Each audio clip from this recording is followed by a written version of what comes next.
ಹರೇ ಕೃಷ್ಣ. ಸಮಸ್ತ ವೀಕ್ಷಕ ಬಂಧುಗಳಿಗೆ ನಿತ್ಯ ಚೈತನ್ಯ ಯೂಟ್ಯೂಬ್ ಚಾನಲ್ಗೆ ಹಾರ್ದಿಕ ಸ್ವಾಗತ. ಸಫಲದ ಏಕಾದಶಿ.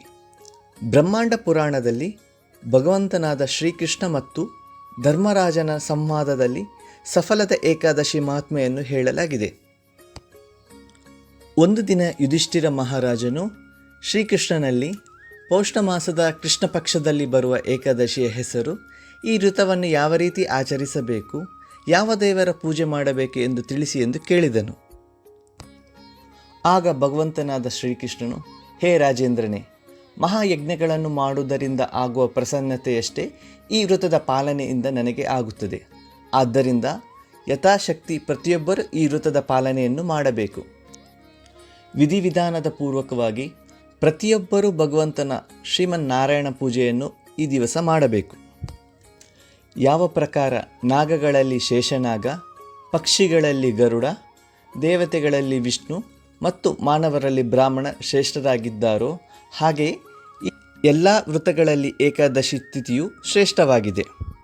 ಹೇ ರಾಜನೇ, ಸಫಲದ ಏಕಾದಶಿ ಎಂದು ನಾಮಮಂತ್ರಗಳನ್ನು ಪಠನೆ ಮಾಡುತ್ತಾ ಫಲಗಳ ಅರ್ಪಣೆ ಮಾಡಿ ಶ್ರೀಹರಿಯ ಸೇವೆಯನ್ನು ಮಾಡಬೇಕು.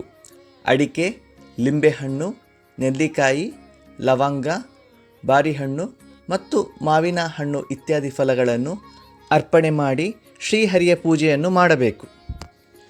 ಧೂಪ ದೀಪಗಳಿಂದ ಭಗವಂತನನ್ನು ಅರ್ಚಿಸಬೇಕು.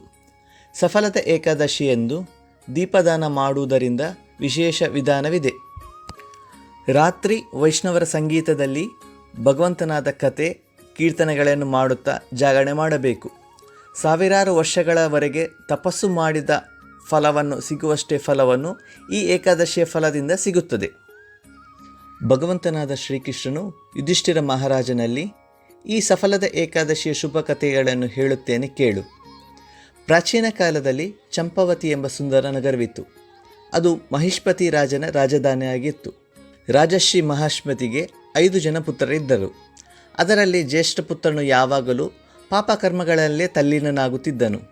ಅವನು ಸ್ತ್ರೀ ಸಂಘದಲ್ಲಿ ಆಸಕ್ತನಾಗಿದ್ದು, ಅವನು ತನ್ನ ತಂದೆಯ ಧನವನ್ನು ಪಾಪ ಕಾರ್ಯಗಳಲ್ಲಿ ವ್ಯಯಿಸಿದ್ದನು. ಅವನು ದುರಾಚಾರಿಯಾಗಿದ್ದು ಸದಾ ಬ್ರಾಹ್ಮಣ, ವೈಷ್ಣವರು ಮತ್ತು ದೇವತೆಗಳನ್ನು ನಿಂದಿಸುತ್ತಿದ್ದನು.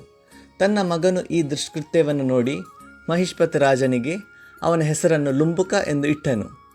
ಕೆಲವು ದಿನಗಳ ನಂತರ ರಾಜ ಮತ್ತು ಇತರ ಸಹೋದರರು ಲುಂಬುಕನನ್ನು ದೇಶದಿಂದ ಹೊರದೋಡಿಸಿದರು.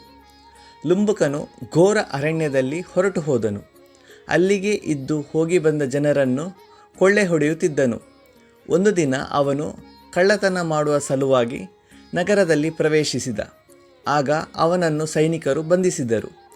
ಆಗ ಲುಂಬುಕನು, ನಾನು ಮಹಿಷ್ಮತಿ ರಾಜನ ಪುತ್ರನೆಂದು ತಿಳಿಸಿದಾಗ ಇದನ್ನು ಕೇಳಿ ಸೈನಿಕರು ಅವನನ್ನು ಬಿಟ್ಟುಬಿಟ್ಟರು. ತದನಂತರ ಅವನು ಘೋರ ಅರಣ್ಯದಲ್ಲಿ ಬಂದು ಮಾಂಸ, ಹಣ್ಣು ಹಂಪಣುಗಳನ್ನು ತಿಂದು ಜೀವನವನ್ನು ಕಳೆಯುತ್ತಿದ್ದ. ಆ ದುಷ್ಟನ ವಾಸಸ್ಥಾನವು ಆಲದ ಮರದ ಕೆಳಗಡೆ ಇತ್ತು. ಅದು ಪ್ರಾಚೀನವಾದ ವೃಕ್ಷವಾಗಿದ್ದು ಅರಣ್ಯದಲ್ಲಿ ಆ ವೃಕ್ಷವನ್ನು ಮಹಾನ್ ದೇವರೆಂದು ಭಾವಿಸುತ್ತಲಾಗಿತ್ತು.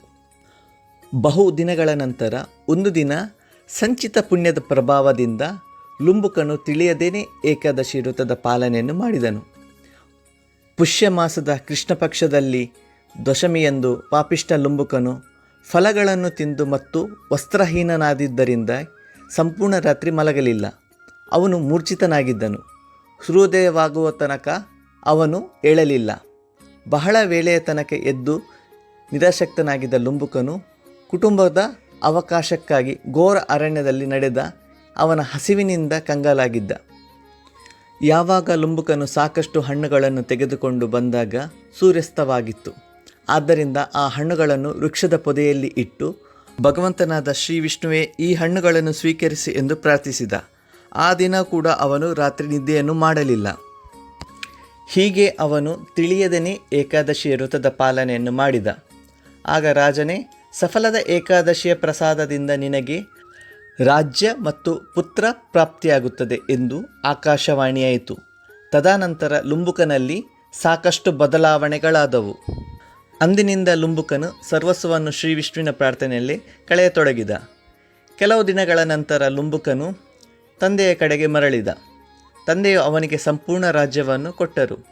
ತನಗೆ ಯೋಗ್ಯಳಾದ ಕನ್ಯೆಯನ್ನು ವರಿಸಿ ಉತ್ತಮವಾಗಿ ರಾಜ್ಯಭಾರವನ್ನು ಮಾಡಿದ. ಭಗವಂತನಾದ ವಿಷ್ಣುವಿನ ವರದಾನದಿಂದ ಲುಂಬುಕನಿಗೆ ಮನೋಜ್ಞಾನವೆಂಬ ಪುತ್ರನ ಪ್ರಾಪ್ತಿಯಾಯಿತು. ಮನೋಜ್ಞಾನನು ರಾಜ್ಯ ಕಾರ್ಯವನ್ನು ಮಾಡುತ್ತಾ ಯೋಗ್ಯನಾದ ನಂತರ ಲುಂಬುಕನು ತನ್ನ ರಾಜ್ಯವನ್ನು ತ್ಯಾಗ ಮಾಡಿ ಭಗವಂತನಾದ ಶ್ರೀ ವಿಷ್ಣುವಿಗೆ ಶರಣಾದನು. ಈ ಪ್ರಕಾರ ಸಫಲದ ಏಕಾದಶಿಯ ವ್ರತದ ಪ್ರಭಾವದಿಂದ ಲುಂಬುಕನು ಈ ಜನ್ಮದಲ್ಲಿ ಸುಖವನ್ನು ಪಡೆದನು. ಅದರಂತೆ ಮರಣದ ನಂತರ ಅವನಿಗೆ ಮೋಕ್ಷ ಪ್ರಾಪ್ತಿಯಾಯಿತು. ಈ ಸಫಲದ ಏಕಾದಶಿಯ ಪಾಲನೆಯಿಂದ ಮತ್ತು ವ್ರತದ ಮಹಿಮೆಯನ್ನು ಕೇಳುವುದರಿಂದ ಮನುಷ್ಯನು ರಾಜಸೂಯ ಯಜ್ಞವನ್ನು ಮಾಡಿದಷ್ಟು ಫಲ ಪ್ರಾಪ್ತಿಯಾಗುತ್ತದೆ. ಹರೇ ಕೃಷ್ಣ.